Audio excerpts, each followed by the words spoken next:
मैं इंद्र कुमार सिंह। आज अपनी यात्रा के दौरान मैं कौशाम्बी के टेवा गांव में पहुंचा हूं। टेवा गांव अपने आप में एक ऐतिहासिक गांव है। इस ऐतिहासिक गांव में कुछ विलक्षण प्रतिभाओं ने जन्म लिया था। उन विलक्षण प्रतिभाओं के बारे में आपको ना बताऊं ये एक अतिशयोक्ति होगी, इसलिए आज जिस परिवार से मैं मिल रहा हूं वो कौशाम्बी के ऐतिहासिक परिवार रहे हैं। उनके बारे में आप सबको भी जानना चाहिए। तो आज हम उसी परिवार के बारे में बात करना चाहते हैं जो देवरिया राज परिवार गोरखपुर से मझौली स्टेट से हैं, और आप वहाँ से माइग्रेट होकर के कुछ लोग कुंडा में, कुछ लोग कौशाम्बी में आकर के बसे, जिसमें आप कुंडा में श्री राजा भैया रघुराज प्रताप सिंह का नाम बहुत अच्छे से जानते होंगे। उन्हीं में मझौली स्टेट से चल करके कौशाम्बी में आए एक परिवार श्री छंगू सिंह जी के बारे में, उनके परिवार के बारे में आपसे बात करना चाहता हूँ। ये बात है अंग्रेजी सल्तनत की, जब यहाँ पर छंगू सिंह जी आकर के कौशाम्बी में लोगों के बीच न्यायप्रिय और जन समाज सेवी के रूप में स्थापित हुए। आपके 3 बच्चों में एक बच्चे लेट स्वर्गीय श्री फतेह बहादुर सिंह जी, उन्होंने ऐसे इस मानदंड स्थापित किए। उन मानदंडों के बारे में बात करना चाहूँ, बताना चाहूँ तो शायद कम पड़ेगा, क्योंकि वो समय ही कुछ और था, वो दौर ही कुछ और था जब शारीरिक रूप से सक्षम व्यक्ति को ही हम देखना चाहते थे, जानना चाहते थे, और उनकी जो न्यायप्रियता रही, उस न्यायप्रियता के बारे में आपको जितना बताऊं कम पड़ेगा। आज हम उनके बारे में और उनके परिवार के बारे में, उनके ही पुत्र श्री वीरेंद्र सिंह ठाकुर जी से बात करेंगे, जानेंगे कि इस परिवार ने कौशाम्बी को क्या क्या दिया और इस परिवार की जो देन रही वो कैसे पूरे कौशाम्बी के लिए मिसाल बनी। जानिए आप भी, बिल्कुल आप सबको भी जानना चाहिए कि कौशाम्बी में अगर राज परिवार कैसा होता है वो देखना है, जानना है, उनका त्याग कैसा होता है, तो हमें इस परिवार के बारे में ज़रूर जानना चाहिए। तो दोस्तों आइए बात करते हैं वीरेंद्र सिंह ठाकुर जी से। ठाकुर साहब नमस्ते। हम जानना चाहेंगे कि कौशाम्बी के विकास में आपके परिवार के द्वारा बहुत से योगदान किए गए, तो पहला योगदान आपके ग्रैंडफादर के बारे में जानना चाहेंगे। उन्होंने जो हमारे समाज को दिया, हमारे देश को दिया, जो न्यायप्रियता रही उनकी, उस न्यायप्रियता के बारे में हमारे दर्शकों को कुछ ज़रूर बताइए।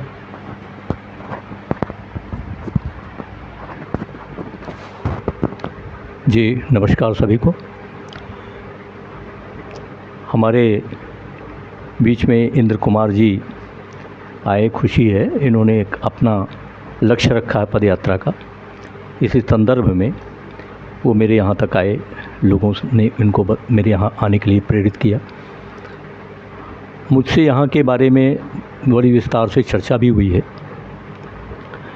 जो मैंने अपने समय में देखा और जाना, चूँकि मेरे पिताजी के बारे में पुराने लोग आज तक, क्योंकि वो बहुत पहले उनकी मृत्यु हुई मेरे बचपन में ही, तो उनके बारे में और लोगों के बारे में लोगों से जो जाना, समझा, देखा, सुना, उसको याद करते हुए ऐसा लगता है कि एक बड़ा बदलाव हो गया एक युग में। कैसे लोगों की पहले की सोच थी, कैसे लोग दूसरे के सहयोग की बात सोचते थे, करते थे, ये मैंने अपने परिवार में मैंने इसको देखा। हमारे पिताजी गांव के मुखिया हुआ करते थे। किसी समय जब प्रधान नहीं होते थे तो मुखिया होते थे, और वो रहते हुए किस प्रकार से लोगों की मदद और न्याय होता था, मदद होती थी, लोग कितना एक दूसरे से सहयोग रखते थे। कोई सरकारी सहायता नहीं होती थी, लेकिन अपने दम पर लोग एकजुट होकर के, कहीं रास्ते की बात हो, कहीं हो, वो सब तुरंत ही सुलभ होते थे। बड़ी एकजुटता रहती थी। और पिताजी के बारे में तो अनेकों किंवदंतियाँ और तमाम कहावतें हैं, लोगों के बीच चर्चा होती है उनके बारे में। मैं क्या बताऊं, कह नहीं सकता। मैं तो इनसे मैंने कुछ शेयर की अपनी बातें। लेकिन एक बात ये रही कि हमेशा उद्देश्य रहा कि लोगों का कितना भला किया जाए, कितना लोगों के काम आया जाए। बड़ी बड़ी समस्याएं जब लोगों के पास आती थीं, पूरा गांव एकजुट होकर के और उन पे अपना सहयोग करता था। कहीं कोई भेदभाव नहीं था, किसी से भेदभाव नहीं था। गांव का इतना सुंदर जीवन था, आनंदमय जीवन था। और वो उन सब चीज़ों में आज एक लंबे समय पर जो बदलाव हुआ, उसके बाद पिताजी के बाद न रहने, हमारे दादाजी प्रधान बने, ठाकुर चंद्रपाल सिंह एडवोकेट, और उन्होंने सबसे पहले सरसवा इंटर कॉलेज की स्थापना उन्होंने की। पंडित जवाहरलाल नेहरू इंटर कॉलेज सरसवा, ये हमारे दादाजी श्री चंद्रपाल सिंह एडवोकेट ने उसको स्थापित किया। और संस्कृत विद्यालय टेवा में स्थापित किया, श्री नारायण संस्कृत विद्यालय।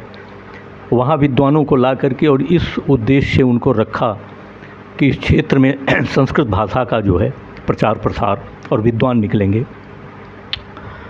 उसमें भी उन्होंने किया। समाज में और अन्य तमाम उपलब्धियां हमारे परिवार की तरफ से की गईं। फिर उसके बाद 25 वर्ष तक निरंतर वो प्रधान होते रहे। उसके बाद हमारी माताजी प्रधान बनी और उस समय भी गांव के तमाम बहुत अच्छे कार्य किए गए। माताजी के बाद फिर माताजी पर हम रोकना चाहेंगे। माताजी के विषय में थोड़ा सा ये था कि माताजी महिला होने की वजह से कुछ दुष्ट प्रवृत्ति के लोगों ने कुछ अफवाहें फैलाई काम की गड़बड़ी के लिए, कुछ उसके बारे में भी जरूर लोगों को बताएं। देखिए, ये स्वाभाविक है, कोई व्यक्ति कितना भी अच्छा कार्य करे, लेकिन जहाँ कुछ दुष्ट प्रवृत्ति के लोग होते हैं वो आपका विरोध ही करते हैं। जहाँ भी आप समाज में अच्छा काम करने के लिए आगे जाएंगे, आपकी प्रसिद्धि होगी, तो वहाँ कुछ न कुछ तो विरोध होना स्वाभाविक है। ये तो पुराने से हमेशा रहा है। भगवान राम को भी नहीं लोगों ने बख्शा, कृष्ण को भी नहीं बख्शा, तो यहाँ अच्छे लोगों का विरोध हुआ है। लेकिन जब ऐसी स्थिति आई है तो हमने सम्मान को, अपने स्वाभिमान को सर्वोपरि रखते हुए हमेशा ये कह दिया कि भाई हम उन लोगों के सामने तो जा कर के सारी चीज़ें रख सकते हैं जो इस लायक हों, जिसमें, लेकिन समाज के बहुत गिरे हुए लोग, जिनकी सोच, जिनकी कोई कुछ नहीं, वो खड़े होकर के जब विरोध करते हैं तो बड़ी ग्लानि होती है कि अब इस प्रकार की व्यवस्था में इन लोगों के लिए कोई अंकुश तो है नहीं। ऐसे में हम लोगों ने हमेशा ये पेशकश की कि हम लोग प्रधानी भले न करें, इस्तीफ़ा दे देंगे, लेकिन इस तरीके से जा कर के, और हमारी माताजी गलत तरीके से लोगों के जवाब देने के लिए, वो तो है ही है, इस तरीके से मैंने अपनी बात अधिकारियों में कही। अधिकारियों ने उसका सम्मान किया, आए, और उन्होंने हमेशा सम्मानपूर्वक सारी चीज़ें की, और इस तरीके से उनका पूरा कार्यकाल बहुत अच्छा गुजरा। उसके बाद फिर मैं प्रधान बना। बहुत अच्छा सहयोग गांव के लोगों का रहा। फिर इस प्रधान संघ जब बना तो पूरे जनपद के प्रधानों ने मुझे सर्वसम्मत से अपना प्रधान संघ का अध्यक्ष भी बनाया। इसके लिए आपको बहुत बहुत बधाई। और उसमें 5 साल मैंने जो प्रधान संघ का नेतृत्व किया, उसमें प्रधान आज तक मिलते हैं तो उसकी तारीफ़ करते हैं, क्योंकि जो न्यायसंगत था और गलत निर्णय थोपे जाते थे प्रधानों पे, हम लोगों ने उसका विरोध भी किया और कभी भी गलत तरीके से चलने नहीं दिया। उसमें भी अच्छा रहा। मैंने अपने समय पे मैंने देखा कि गांव में गरीबी बहुत थी। उस समय मैंने 2 बार अपने प्रधान कार्यकाल में पट्टा वितरण का आयोजन किया। करीब 350-400 के लगभग परिवारों को मैंने लाभान्वित किया। आज मुझे खुशी इस बात की है। ये सारे परिवार, मैं दर्शकों को बताना चाहूँगी, ये सारे परिवार आपके पूर्वजों के द्वारा ही यहाँ पर बसाए गए थे। उनके ही द्वारा अनुदानित भूमि पर ये सारे परिवार बसे थे और आपने उनको पट्टा करके ज़मीनों का मालिक भी बना दिया। अब ये तो मैं बहुत दावे से नहीं कह सकता, लेकिन जो मुझे उपलब्ध थी सरकारी ज़मीन, उसको मैंने गरीबों को, पात्र व्यक्तियों को मैंने मुफ्त में उनका वितरण किया। अपना कोई इसमें मैंने स्वार्थ नहीं जोड़ा, और इतना रखते हुए कहीं भी मैंने कोई भी अनुचित लाभ प्रधान पद पर होते हुए पद का मैंने नहीं किया। इस बात के लिए आज भी कोई उंगली नहीं उठा सकता उस पर। और बहुत ही तो इस तरीके से आज मुझे खुशी है कि जब ये जनपद बन गया तो वो लोग जो रिक्शा चला करके और पेट भरते थे, वो ज़मीनें पा करके और उनकी कीमतें इतनी बढ़ी कि उससे वो समृद्ध हो गए, जीवन स्तर ऊपर उठा। आज वो परिवार खुशहाली से जी रहे हैं। जब मैं देखता हूँ अपने गांव में कि लोगों का जीवन कितना बदल गया है तो मुझे आंतरिक खुशी महसूस होती, और यही मुझको सबसे सुखद महसूस होता कि ये मेरे द्वारा ईश्वर ने ये कार्य कराया लोगों का। तो इसे मैं समझता हूँ कि ईश्वर की कहीं ना कहीं कृपा मुझ पर रही है। लेकिन कहीं कहीं दुख भी होता है कि आज जो ये व्यवस्था है प्रजातंत्र में पंचायतों को मजबूत करने की, इसका दुरुपयोग हो रहा है। शासन की जो मंशा है वो मंशा पूरी तरीके से सफल नहीं हो पा रही। जब मैं प्रधान संघ का अध्यक्ष था तो मैंने देखा कि अधिकारीगण किस तरीके से प्रधानों के अधिकारों का शोषण कर लेते हैं, और आज के दौर में प्रधान भी वो नहीं बन पाते जिन्हें जनता चाहती है बनाने के लिए।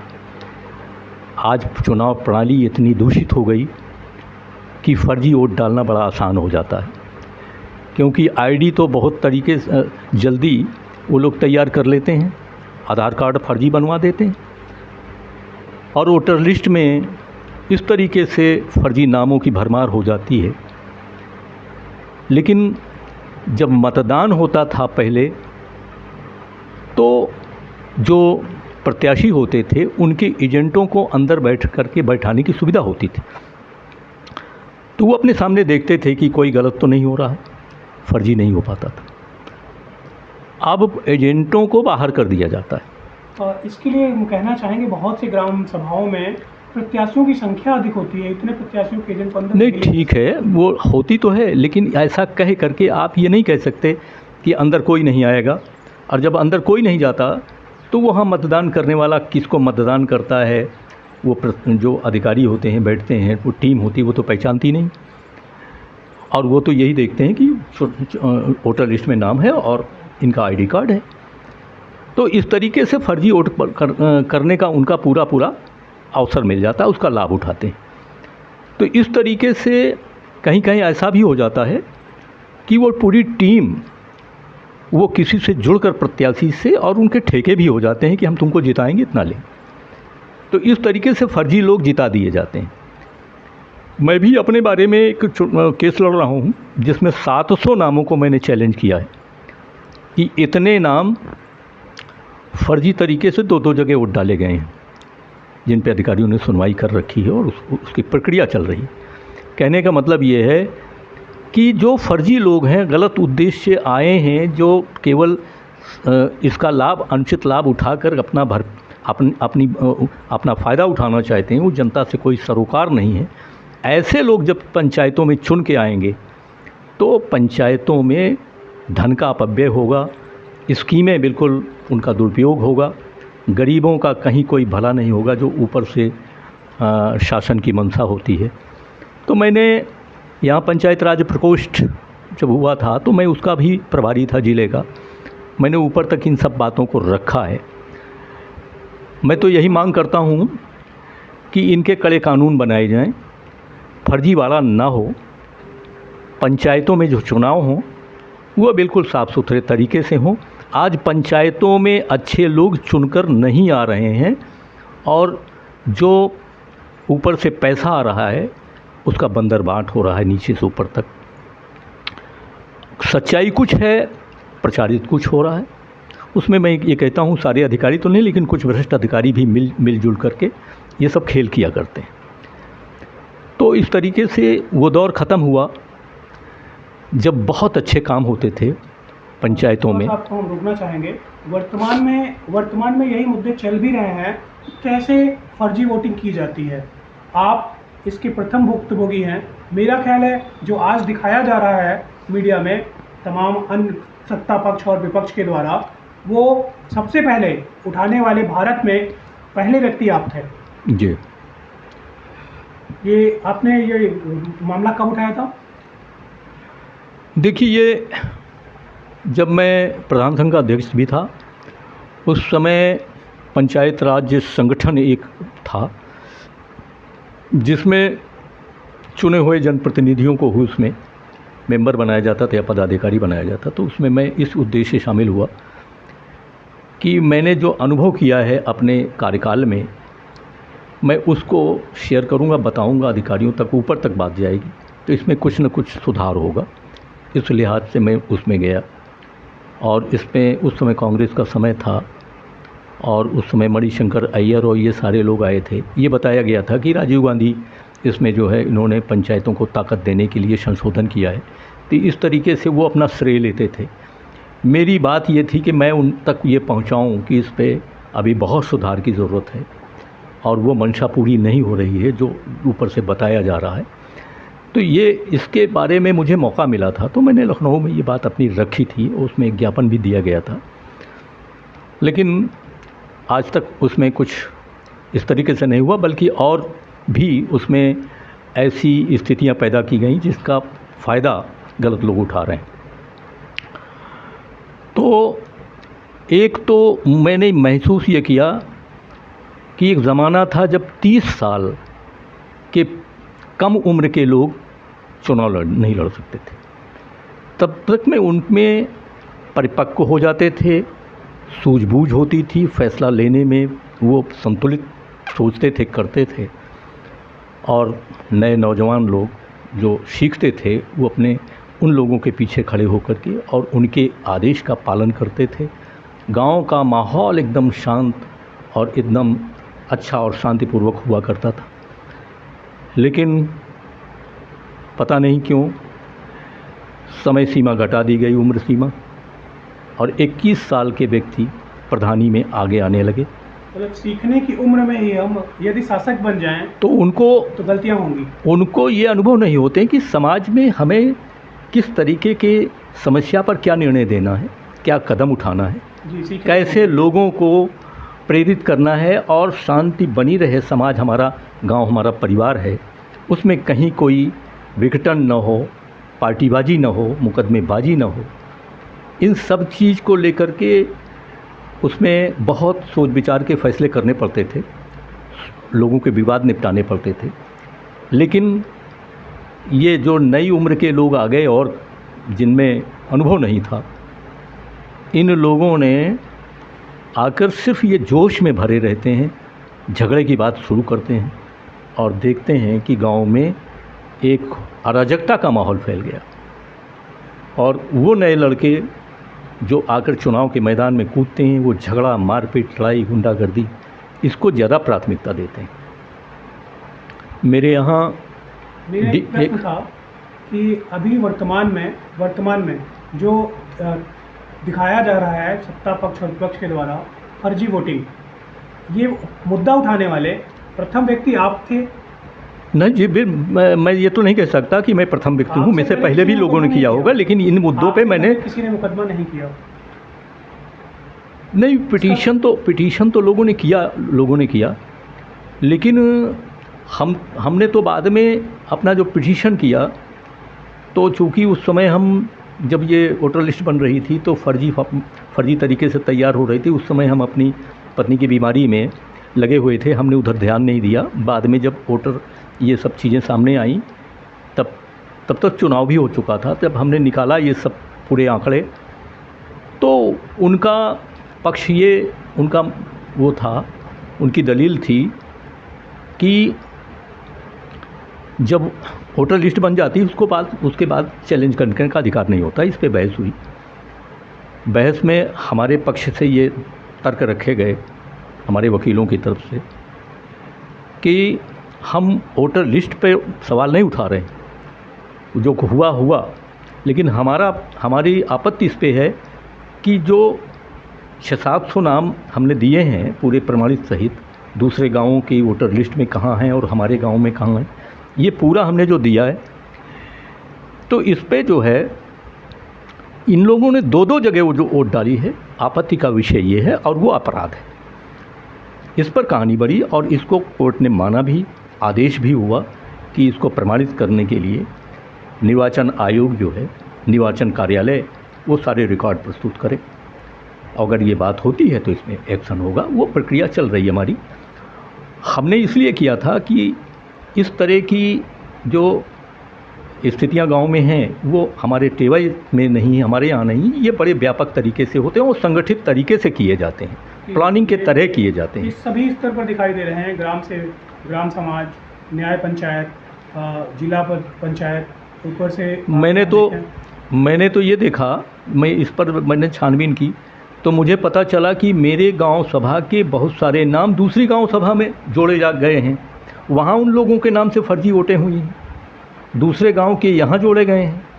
इस तरीके से एक गांव सभा के तीन गांवों में नाम जोड़े गए हैं। ये प्लानिंग के तहत किया जाता है और ये सब करके और फर्जी लोग इसका लाभ उठाकर जीतते हैं और इस चुनाव में वो अपने को मालामाल करते हैं ऐसे लोग।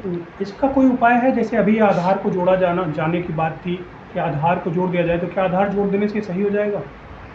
अभी भी तो ये एपिक नंबर वगैरह पड़े रहते हैं वोटर लिस्ट में। हाँ, तो इस तरीके की अगर कोई व्यवस्था हो जाए, आधार से जोड़ दिया जाए। लेकिन वो ऑनलाइन करेंगे तो ही पॉसिबल है। हाँ, ऑनलाइन करेंगे। आधार नंबर नंबर कहाँ लगा है पता चल जाएगा। ये लोग तो आधार बनाने के लिए कोई मशीन रखते हैं और 5 मिनट में फर्जी बना लेते हैं, तो उससे तो ये अपना काम निकाल लेते हैं, तो उससे कोई फ़र्क नहीं पड़ता। लेकिन अगर कोई ऑनलाइन इस तरह की व्यवस्था हो जाए जहाँ पर ये फर्जी जो करते हैं वो ना इनका हो पाए, न माना जाए। एक आधार एक नाम, हाँ, पूरे भारत में ये व्यवस्था लागू हो जाए तो इससे निजात मिल सकती है। और जब तक चुनाव पूरी तरीके से ईमानदारी से नहीं होगा तब तक ये जो गलत लोग हैं वो शासन की मंशा को पूरा नहीं होने देंगे। ये चालाक लोग होते हैं, अधिकारियों को मिला करके और फर्जी तरीके से ये अपना प्रचार प्रसार करवा कर उसको करते हैं। तो ये सब मैंने देखा है। हम चाहेंगे कि ऐसे मामले जब भी पकड़ में आए तो हमारे जिम्मेदार अधिकारी जो सबसे निचले स्तर पर BLO साहब होते हैं, नाम दर्ज करने का अधिकार उनको ही है। उनको ही ये अधिकार है कि कहाँ नाम हटाना है, कहाँ नाम जोड़ना है। इनके ऊपर सख्त से सख्त कार्रवाई जरूर होनी चाहिए। देखिए, जितने भी नियम बने वो नियम में कड़े प्राविधान रखे जाएं और उसमें दंड मिलना ज़रूरी है। जो अगर कोई गलत करता है, प्रमाणित होता है, तो उसको दंड दिया जाए। बिना भय के कोई नियम चल नहीं सकते। लोगों में नैतिकता का बड़ा ह्रास हो गया। पहले हमारे ज़माने में लोग न झूठ बोलना चाहते थे, न बेईमानी करना चाहते थे। उस ज़माने में मैंने देखा, उस समय ईश्वर के प्रति लोगों की आस्था ज़्यादा मजबूत थी, तो इतने कानूनों की ज़रूरत भी नहीं पड़ती थी और कोई दिक्कत भी नहीं होती थी। आज तो ये देखिए कि जो व्यक्ति शांति से रोटी खाना चाहता है वो इन दुष्टों के चक्कर में पड़ करके घर में नहीं बैठ पाता। हमारे गांव से सैकड़ों लोग सुबह होती है तो वो अदालत में जा कर के कोर्ट में चक्कर काटते हैं इन्हीं लोगों के वजह से। वो गलत नहीं है, उनके साथ गलत किया जा रहा है। न्याय पाना आज के ज़माने में बड़ा कठिन हो गया है, क्योंकि जहाँ भी जाइए वहाँ पैसे की मांग होती है जो सच्चाई है। आज ये बड़ी कठिनाई है। कोई कानून जो है इसी में सारे फेल हो जाते हैं, तो आम आदमी परेशान घूम रहा है, उसको न्याय नहीं मिलता। और अभी समझ लीजिए कि तहसील और कुछ थाने में कुछ अच्छे लोग होते हैं, लेकिन ज़्यादातर गलत लोग आते हैं और गलत लोगों के साथ उनका साठगांठ होती है और ये लूट के अड्डे बन जाते हैं। आम आदमी बहुत परेशान है और इस बात को कैसे ठीक किया जाए ये समझ में नहीं आता। हम लोगों ने तो अपनी जीवन में हमेशा ईमानदारी से त्यागपूर्वक अपना कार्य किया, हमारे पुरखों ने किया, उस परंपरा में हम लोगों ने किया। ईश्वर की कृपा रही कि हम लोगों को किसी के सामने हाथ नहीं फैलाना पड़ा और इसी तरीके से जो कुछ हुआ उसमें हम लोग संतुष्ट हैं। लेकिन जो आज के नौजवान हैं, नए लोग हैं, उनको पैसे से तृप्ति नहीं है। उन लोगों के लिए ये नहीं होता है कि कितना पैसा हम कहाँ से ले लें। अनुचित और उचित का कोई उसमें फ़र्क नहीं है। तो और धर्म के प्रति लोगों की आस्था हट गई। ईश्वर की तमाम बातें जो लोग विश्वास करते थे आज बिल्कुल उस पर जो है जो भी हो, लेकिन पैसे के आगे इन लोगों की चकाचौंध में, भौतिक चकाचौंध में इन लोगों ने ईमानदारी को बेच दिया लोगों ने। नैतिकता का ह्रास हो चुका है। हो चुका है और ये भयावह स्थिति है। और हम तो ये समझते हैं कि वर्तमान में जो योगी जी हैं, इनका दैव ईश्वर की कृपा से वो निष्पक्ष और बहुत ही सूझबूझ वाले व्यक्ति हैं। उनकी वजह से बहुत सारी चीज़ें सुधरी हैं। लोगों को उम्मीद है कि आगे चल करके इनमें एक व्यापक सुधार होगा, कानून बनेंगे, परिवर्तन आएगा। ये लोगों को उम्मीद जगी हुई है और इसी पर जो है अगर कार्य होता है तो होना भी चाहिए। और जो धर्म को जानते हैं, कर्तव्य को जानते हैं, जिनमें नैतिकता है, और उन लोगों को समाज में आगे आना चाहिए। उन लोगों को कहीं न कहीं प्राथमिकता भी मिलनी चाहिए। लेकिन ऐसे लोग हाशिए पर पड़े रहते हैं। वो लोग जाना भी नहीं चाहते कि जो नए लोग हैं राजनीति में, उनके कितने कितने धूर्ता भरे हथकंडे हैं। हर कोई व्यक्ति उसको पसंद भी नहीं करता। तो ऐसी स्थिति में वो लोग इसका फ़ायदा उठाते हैं और आम जनमानस को पीड़ा देते हैं। हमारे ख्याल से भाजपा के जो कुछ अच्छे नेता हैं, उनके नेतृत्व में ये उम्मीद है कि इस पर गहराई से विचार किया जाएगा। कि बड़ी अच्छी बात है कि हमारे बीच इंद्र कुमार सिंह जी एक पैदल यात्रा के तहत जो ये कर रहे हैं, वो निचले स्तर पर जनता से जुड़ करके उनकी समस्याओं पर लंबी बातचीत करके बड़ा सारा अनुभव समेट रहे हैं। और जब तक निचले स्तर पर उतर करके और जनता के बीच मिल करके कोई चर्चा ना हो, तब तक निकल करके उसका समाधान भी निकल पाता। ऊपर के ऑफिसों में बैठ करके और वातानुकूलित जगहों पे बैठकर अधिकारी अगर कोई प्लान बनाते हैं तो वो कहीं न कहीं वो ऊपर के तक वो रह जाता है, जनता तक वो उसका फ़ायदा नहीं पहुंचता है। आज बड़े पैमाने पर गरीबों को आवास दिए जाते हैं, उनको राशन उपलब्ध कराया जाता है। लेकिन उसी के साथ देखने को ये मिलता है कि वो अगर छोटा सा भी कार्य है, सफाई का कार्य है, अपने दम पर कुछ करने का है, तो उसे करना नहीं चाहते। उनके दरवाजे में गंदगी है तभी वो कहेंगे कि ये कार्य कोई सरकारी कर्मचारी करा देकर चला गया। हमारे समय पे जब कुछ नहीं था, मैंने देखा कि एक सड़क बनवाई गई थी हम लोगों के बहुत पहले, गांव से संपर्क मार्ग था। एक बार कह दिया गया कि भाई श्रमदान करना है। गांव के लोग निकल पड़े फावड़ा लेकर के, और देखते देखते वो इतनी भीड़ हो जाती थी कि किसी को कहना नहीं पड़ता था और अपना कर्तव्य लोग समझते थे। मैंने देखा कि एक लंबी सड़क वो मुफ्त में और श्रमदान से तैयार हो गई। आज अगर श्रमदान की बात करिए तो कोई आगे नहीं आएगा। तो इस तरह कर्तव्य की जो भावना है वो लोगों की बिल्कुल जो है वो मुफ्त में सारी चीज़ें मिलने की वजह से एक ये गलत चीज़ पनप गई।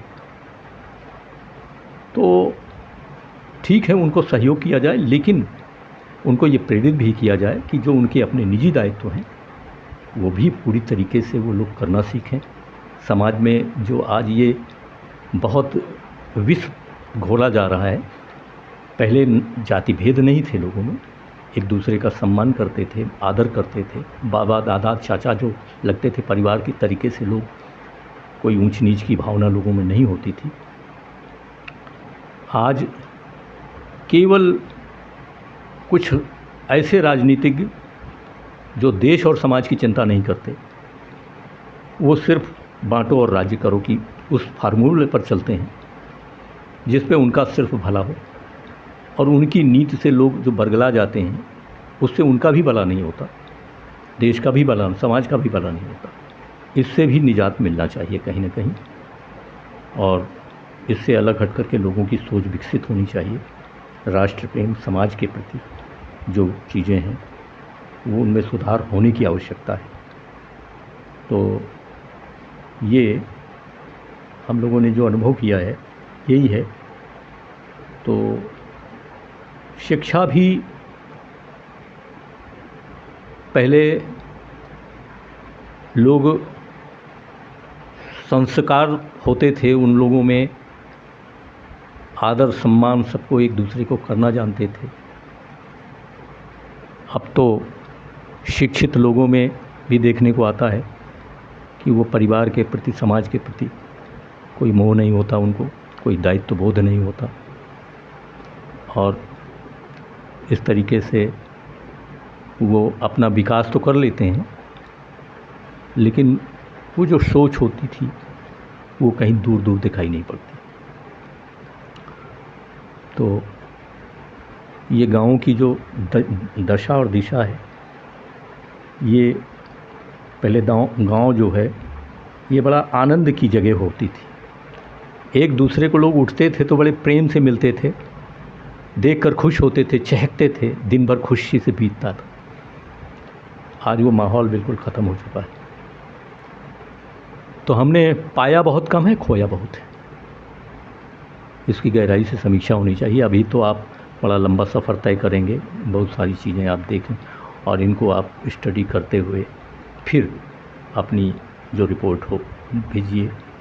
और आप जैसे लोग इस तरीके से आएँ और समाज के बीच में जा कर के और कुछ अपनी प्रेरणा दें। हो सकता है यह परिवेश इस तरह के प्रयास से इसमें कुछ बदलाव हो, अच्छी बात है। इसके लिए आपको बहुत बहुत धन्यवाद। आपके यहाँ आकर के मुझे बहुत कुछ सीखने को मिला, बहुत कुछ समझने को मिला, कैसे हम गाँवों में जा कर के लोगों को और अच्छे से मोटिवेट कर पाएंगे। और जो संस्कार की बात है, वास्तव में संस्कार और नैतिकता का ह्रास हो चुका है। इस नैतिकता और संस्कार के ह्रास को वापस लाने के लिए बहुत कठिन मेहनत की ज़रूरत है। विद्यालयों के माध्यम से, परिवारों के माध्यम से और सरकारों के माध्यम से ये प्रयास करने चाहिए। हमारे धर्माचार्यों को, हमारे कथावाचकों को और अच्छे से प्रयास करना चाहिए कि ये कार्य जल्द से जल्द हो सके, क्योंकि ऐसा नहीं हुआ तो भारत की पहचान जो है, हमारी वसुदेव कुटुम्बकम की, हमारी अतिथि देवो भव की, वो धीरे धीरे हमारे भारत के परिवारों से विलुप्त होती जाएगी और हमारा जो वैश्विक पहचान है वो समाप्त होना शुरू हो जाएगी। सही। हम बिल्कुल आपके माध्यम से और सरकार से भी ये कहना चाहेंगे कि आपकी बात जो आपने बताया कि चुनाव जो हो वो परिपक्व व्यक्ति के साथ हो। ऐसा नहीं कि अभी युवा जोश में है, अभी खुद शिक्षित हो रहे हैं, अभी वो सीखने की प्रवृत्ति में है, उन्हें सत्ता में भेज दिया जाए और सत्ता में पहुंचने के बाद युवा जोश के माध्यम से तमाम अन्य तरीक़ों से उनसे कोई गलती हो जाए, उसकी जगह वो परिपक्व होने तक 30 साल की उम्र के बाद ही किसी तरह के चुनाव में भाग लें, तो हमारे देश को, हमारे समाज को, हमारी ग्राम पंचायतों को एक योग्य और कर्मठ और सहनशील समझदार प्रतिनिधि मिलेगा। ये आप थे आदरणीय वीरेंद्र सिंह जी, जो मझौली राज स्टेट से बिलोंग करते हैं, और आपने जो अच्छे अच्छे कार्य किए, हम कितने कार्यों की गणना करें, इन्होंने खुद भी बताया। मैं गाँव में जा कर के देखा, गाँव में जो विकास के कार्य हुए, गाँव में जो प्राथमिक स्तर के, उच्च प्राथमिक स्तर के स्कूल बनाए गए, वो आपके प्रयासों से ही, बहुत हद तक तो कहीं कहीं ज़मीन भी स्वयं से दी इन्होंने, उसके माध्यम से ये स्कूल तैयार हुए। गाँव का जो पिछला हाल चाल रहा, उस इनके कार्यकाल में जब बजट ग्राम पंचायतों का बहुत कम हुआ करता था, तब जो कार्य हुए, आज 10 साल की प्रधानी इनकी नहीं है, उस समय विकास कार्य वहीं पर ठप है।